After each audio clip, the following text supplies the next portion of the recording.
Hello everyone and welcome to a Pensy Fan 19 model train review.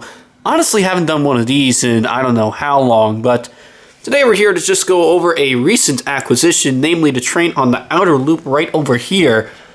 We have a 1998 MTH P40DC with 4 very well made Phase 3 Superliners, and on the inner loop, just for comparison, is my much newer Lion Chief Plus 2.0 Phase 5 Amtrak P42 from Lionel, along with 3 Amtrak coaches that were also from an MTH set. I figure I might as well use these coaches instead of purchase new Lionel coaches, but that's all besides the point. We're mostly here for the Phase 3 P42 over here, namely number 805, along with 4 Superliners. Now, despite being made decades apart, it appears that Lionel and MTH use the same shell or the same car body for both of these engines. One is in Phase 5 and one is in Phase 7. So with the silver of the Phase 3, you can definitely see the details on the nose of the engine are much more pronounced, especially as we go from side to side. I'll try not to speak too much with this because I know most of you are here just to see the trains running. Just want to do a quick little comparison between the two before we get started. Also notice the number boards are a little bit larger on the back for the Phase 3 unit. Some other general info about these two is that 150 was built in real life in 2001, whereas 805 was one of the first P40s built in 1993. 150 is still running the rails, still in Phase 5, albeit in a slightly different Phase 5 than what we have here, which you can notice a very faint blue stripe on the bottom. That was an early version of Phase 5, whereas 805 was painted into Phase 4 and is unfortunately sitting in Beech Grove. Last time there was a photograph of it, but at least it's here in model form, running today. Up next we have some Superliners, starting off with the baggage coach in the front, the regular coach over here, a very well made observation lounge, and then another regular coach at the rear. I don't think this was the same order as the original 1998 set that MTH advertised it as, but I figured I might as well make this a little bit more realistic, albeit a much shorter consist when compared to your average West Coast long distance train, but that's all besides the point. All of these engines and coaches are in good condition.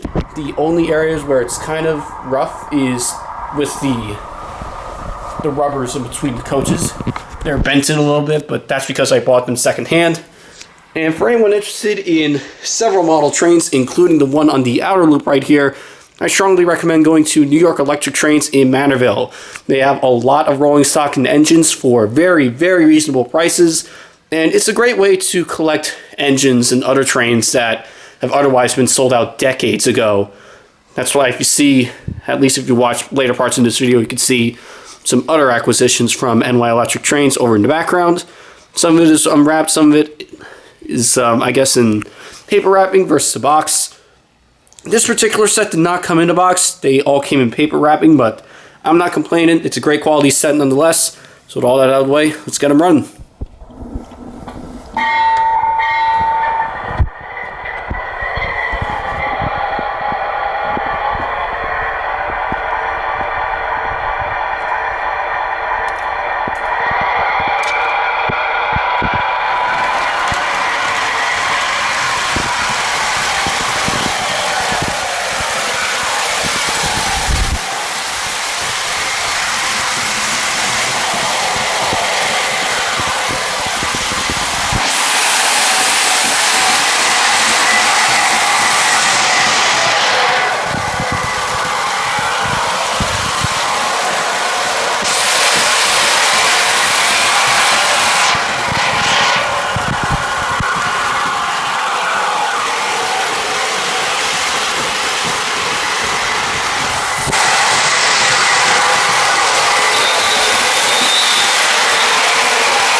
So the good thing about making a purchase of a Phase 3 Amtrak set and also having a early Phase 5 combo set, I'm going to call it, because it's a Phase 5 engine with technically Phase 4 Amfleet coaches, is that technically you could get away with mixing and matching the equipment here.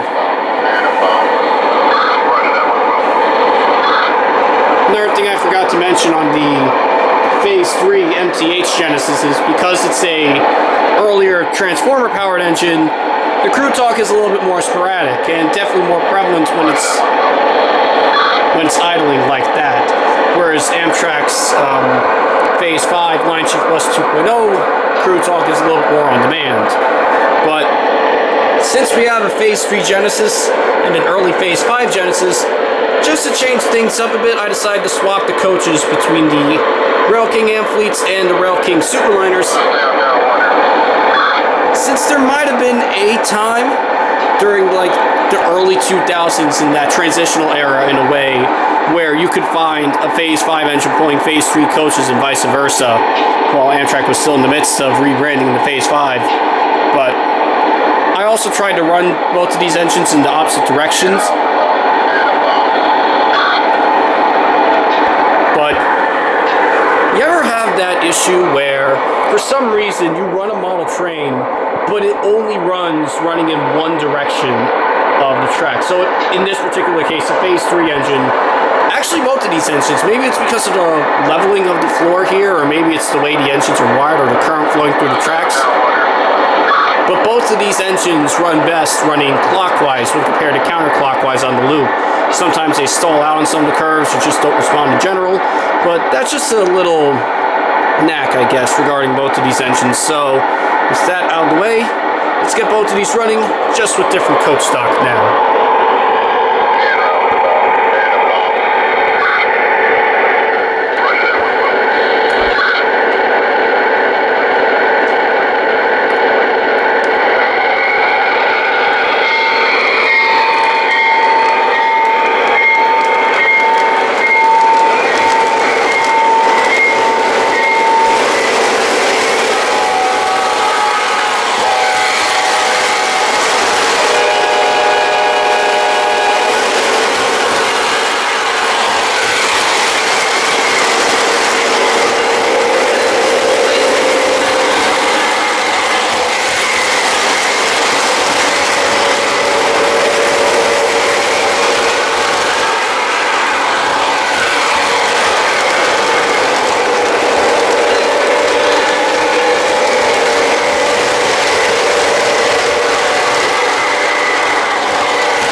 a little bonus before my battery camera dies.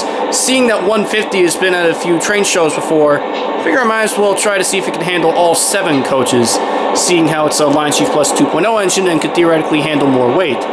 Not going to put the load on 805 as of now, since I literally picked it up from the train shop earlier today and I don't want to put too much stress on the engine. But at least for a few laps and as a little bonus for this video, let's see how it can handle.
Champ.